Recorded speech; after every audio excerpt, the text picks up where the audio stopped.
Good morning everyone. आज हम अपना चैप्टर नंबर 10 स्टार्ट करेंगे, जो कि क्या है, फोर्स एंड प्रेशर और फोर्स के बारे में हम पढ़ेंगे इस चैप्टर में।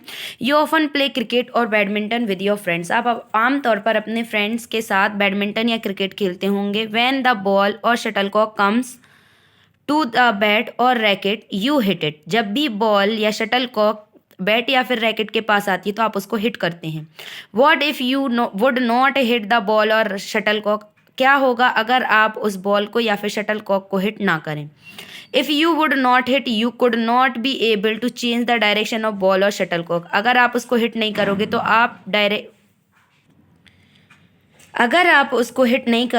आप उसकी बॉल या फिर शटल कॉक की डायरेक्शन को चेंज करने में एबल नहीं होगे। When you push a nail into the ball. जब आप एक कील को दीवार में लगाते हो तो you strike it hard with hammer. तो आप उसको हथौड़े से क्या करते हो, स्ट्राइक करते हो। But can you push it into the ball without striking with hammer. तो क्या आप इसको बिना हैमर की मदद से बॉल में पुश कर सकते हो? No, definitely not. नहीं, हम नहीं कर सकते हैं। इन अब discussed examples you observe that some efforts are required to change the direction और पोजीशन ऑफ एन ऑब्जेक्ट। आपने इसमें अब एग्जाम्पल्स में देखा होगा कि हमें कुछ ना कुछ एफर्ट्स लगाने पड़ते हैं डायरेक्शन या फिर पोजीशन को चेंज करने के लिए किसी भी ऑब्जेक्ट की। This effort is called force. इस एफर्ट को हम क्या बोलते हैं? Force. Let us discuss more about force. अब हम फोर्स के बारे में और पढ़ेंगे। अब फोर्स होता क्या है? अ पुश और अ पुल। When you want to open a door, you pull it, and when you want to shut it, you push it. जब आपको डोर खोलना होता है तो आप उसको पुल करते हो, जब आपको उसको बंद करना होता है तो आप उसको पुश कर देते हो। In both the cases you are applying force on the door.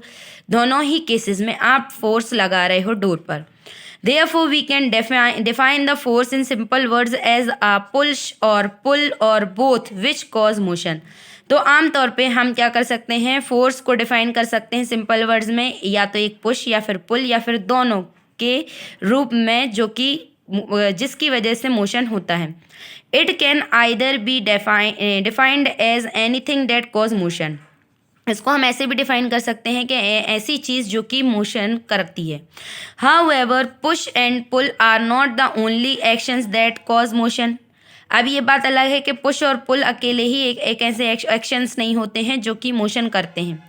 Actions like lifting, kicking, stretching, hitting, throwing, jumping etcetera are also cause some kind of motion. इन सभी से भी कुछ तरीके का मोशन होता है। Therefore every action which causes a motion is a kind of force. तो प्रत्येक एक्शन जिसकी वजह से मोशन होता है वो एक फोर्स का काइंड होता है। फिर आता है forces are results of interactions. जो फोर्स होते हैं वो इंटरैक्शन का रिजल्ट होते हैं। It is the interaction between two objects which result in a force between them. ये एक इंटरैक्शन होता है दो ऑब्जेक्ट्स के बीच में, जिसका रिजल्ट होता है जिसका परिणाम क्या होता है, फोर्स के रूप में होता है इन दोनों के बीच में। Interaction between two objects means mutual action. अब जो इंटरैक्शन होता है दो ऑब्जेक्ट्स के बीच में, वो उसका मतलब क्या होता है? Mutual action. Consider a situation in which a person is standing near a stationary car. अब एक सिचुएशन मान लीजिए जिसमें एक पर्सन जो है वो खड़ा हुआ है इस एक स्टेशनरी कार, मतलब रुकी हुई कार के पास। In that situation no force is acting between them. तो इस सिचुएशन में दोनों के बीच में कोई भी फोर्स नहीं लग रहा है। Only when a man pushes the car he applies force and the car starts moving. ऐसा तभी होगा जब जो मैन है वो पुश करेगा कार को, तब तो वो क्या करेगा? फोर्स अप्लाई करेगा और जो कार रहेगी वो मूव करना स्टार्ट कर देगी। It shows that it is necessary for at least two objects to interact for a force to come into effect. ठीक है, तो हम कह सकते हैं कि ये नेसेसरी होता है एटलीस्ट दो ऑब्जेक्ट्स को इंटरेक्ट करने के लिए, फोर्स के लिए, जब भी फोर्स को बनाने के लिए, जब भी वो इफेक्ट करे। The above example shows that mutual action is required for the effect of force. हमें ऊपर के जो एग्जाम्पल्स हैं वो बताते हैं कि एक म्यूचुअल एक्शन की ज़रूरत होती है फोर्स के इफेक्ट को देखने के लिए। Thus one can say that a force between two objects come into play only when there is an interaction between them। तो हम कह सकते हैं कि जो फोर्स होता है दो ऑब्जेक्ट के बीच में तभी होगा जब उन दोनों के बीच में एक इंटरेक्शन होगा। For example, a book lying on a table will not move unless you push और pull it by touching with your hand. एक बुक अगर टेबल पे रखी है तो हम उसको वो मूव नहीं कर सकती है जब तक हम उसको पुश या पुल ना करें अपने हाथ से टच करके। A bottle cap will not open unless you twist it by applying force with your hands। और जो बॉटल का कैप है वो तब तक नहीं खुलेगा जब तक आप उसको ट्विस्ट नहीं करोगे फोर्स अप्लाई करके अपने हाथ से। A bicycle will not move until you pedal it। और एक साइकिल जब तक नहीं चलेगी जब तक आप उसको पेडल नहीं मारोगे। From the above discussed example, you must be assuming that during interaction of two objects, force has been acted on the object that has moved। आपने ऊपर जो डिस्कस एग्जाम्पल्स हैं उनसे आपको ये तो पता हो गया होगा कि जो जो टू ऑब्जेक्ट्स के इंटरेक्शन के बीच में जो फोर्स रहता है वो एक ऑब्जेक्ट के ऊपर एक्ट करता है उसको मूव कराने के लिए। How ever during the interaction of two objects force act on both the objects. ये बात अलग है कि दोनों ऑब्जेक्ट के इंटरेक्शन के बीच में जो फोर्स रहता है वो दोनों ऑब्जेक्ट पे क्या करता है, इंटरेक्ट करता है। For example, when we kick a football it moves away due to the action of force. जब हम एक फुटबॉल को किक करते हैं तो वो फोर्स के एक्शन की वजह से मूव करती है। However a force has also acted on our foot. और ये बात अलग है कि जो फोर्स है वो हमारे फुट पे भी एक्ट करता है। It means when we hit the football we applied a force on football and at the same time football has applied a force on our foot. ये हम कह सकते हैं कि जब भी हम फुटबॉल को हिट करते हैं तो जो फोर्स है वो फुटबॉल पे हम फोर्स लगाते हैं फुटबॉल पे, और जो फुटबॉल उसी टाइम पे फुटबॉल हमारे फुट पे भी फोर्स लगाती है।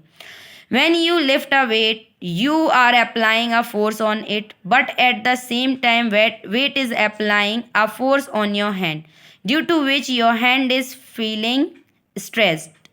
ठीक है, जब हम वेट उठाते हैं तो हम फोर्स लगाते हैं वेट के ऊपर, और उसी टाइम पे जो वेट रहता है वो फोर्स लगाते हैं हमारे हाथ के ऊपर, इसीलिए हमारे हाथ में हमें स्ट्रेस फील होता है। Thus any direct और indirect interaction between two objects produces force। तो हम कह सकते हैं कोई भी डायरेक्ट या इनडायरेक्ट एक्शन होता है दो ऑब्जेक्ट के बीच में तो उससे फोर्स प्रोड्यूस होता है।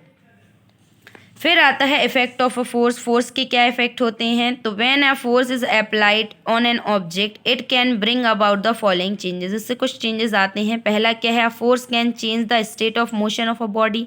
जो फोर्स रहता है वो एक बॉडी के मोशन के स्टेट को चेंज कर देता है। तो when a force is applied on a body which is at rest it makes the body move। जब भी हम फोर्स लगाते हैं बॉडी के ऊपर, जब भी वो रेस्ट पे होती है तो वो बॉडी जो रहती है वो मूव करना स्टार्ट कर देती। Thus a force can change the position of body. तो हम कह सकते हैं कि जो फोर्स रहता है वो बॉडी की पोजीशन को चेंज कर देता है। For example, you can change the position of a ball which is at rest और in motion by applying force. तो हम कह सकते हैं एग्जाम्पल के रूप में कि आप पोजीशन चेंज कर सकते हो एक बॉल की, अगर वो रेस्ट पे है या फिर मोशन में है उसके ऊपर फोर्स अप्लाई करके। Similarly when a force is applied to a moving body in the same direction its speed increases. इसी तरीके से अगर हम फोर्स लगाते हैं एक मूविंग बॉडी पे उसी की सेम डायरेक्शन में तो उसकी स्पीड इंक्रीज हो जाएगी। And when it is applied in the opposite direction its speed decreases. और अगर हम उसको अपोजिट डायरेक्शन में लगाएंगे तो इसकी स्पीड डिक्रीज हो जाएगी।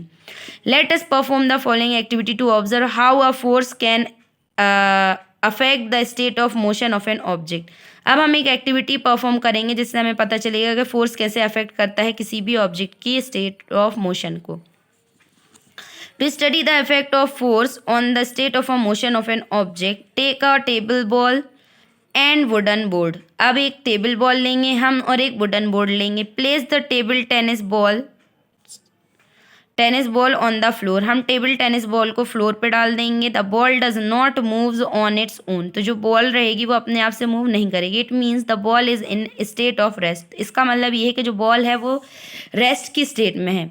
Now push the ball forward with a small force. अब हम क्या करेंगे, उस बॉल को थोड़े से फोर्स के साथ फॉरवर्ड पुश करेंगे।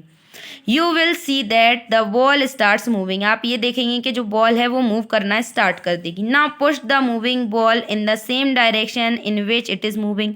अब हम बॉल को उसी डायरेक्शन में पुश करेंगे जिस डायरेक्शन में वो जा रही थी, मूव कर रही थी।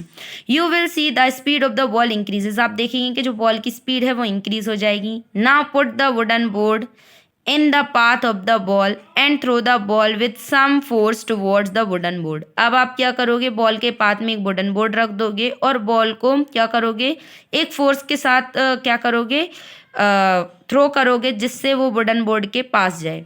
You will see that the speed of the ball has decreased and also it's direction of motion has changed. आप ये नोटिस करोगे कि जो स्पीड रहेगी बॉल की वो डिक्रीज हो जाएगी और उसकी जो मोशन की डायरेक्शन थी वो भी चेंज हो जाएगी। This is because the board applies a force on the ball in the direction opposite to its direction of motion. इसका कारण क्या था, क्योंकि जो बोर्ड रहेगी वो एक अपोजिट फोर्स लगाएगी बॉल पर, जो कि डायरेक्शन ऑफ मोशन के अपोजिट होगा। This causes the speed of ball to decrease and thereby also changing the direction of motion of the ball। इसी की वजह से जो बॉल की स्पीड रहेगी वो भी डिक्रीज हो जाएगी और उसकी डायरेक्शन भी चेंज हो जाएगी। नेक्स्ट है, अ force can change the shape of an object. एक फोर्स किसी भी ऑब्जेक्ट का शेप भी चेंज कर सकता है। तो अ force can change the shape of an object, जो फोर्स होता है वो किसी भी ऑब्जेक्ट का शेप चेंज कर सकता है। Observe your mother carefully when she makes chapati. आप अपनी मम्मी को बहुत केयरफुली ध्यान से देखना जब वो चपाती बनाती हैं। Firstly she makes ball of the dough and then applied force of her hand on the roller to move it the shape of to give it the shape of an chapati of a chapati. आप क्या देखोगे कि पहले तो वो dough की ball बनाती हैं, फिर उसके बाद अपने हाथ से उसके ऊपर फोर्स लगाती हैं रोलर की मदद से, जिससे वो एक चपाती का शेप ले लेती है। Similarly, when you stretch a rubber band or a spring, you change their shape। जब भी हम क्या करते हैं, रबर बैंड या फिर स्प्रिंग को स्ट्रेच करते खींचते हैं तो उसका शेप भी चेंज हो जाता है। Therefore, from the above discussed discussion, it could be concluded that a force can change the shape of an object। अब डिस्कशन से हमें ये पता चलता है कि फोर्स शेप चेंज कर देता है ऑब्जेक्ट का, स्टेट चेंज कर देता है मोशन का बॉडी की, स्पीड चेंज कर देता है मूविंग ऑब्जेक्ट की, और डायरेक्शन चेंज कर देता है मूविंग ऑब्जेक्ट की। Thus force can also be defined as an influence which bring about और tend to bring about a change in the speed, direction of motion और शेप ऑफ एन ऑब्जेक्ट। तो हम कह सकते हैं कि जो फोर्स है उसको इस तरीके से डिफाइन कर सकते हैं कि ये एक इन्फ्लुएंस होता है जो कि क्या करता है, चेंज कर देता है स्पीड में, डायरेक्शन ऑफ मोशन में और किसी भी ऑब्जेक्ट के शेप में। इसके बाद टाइप्स ऑफ फोर्स हम पढ़ेंगे नेक्स्ट क्लास में। अगर आप लोगों को इसमें कोई डाउट हो तो पूछ लेना। Thank you and have a nice day all of you.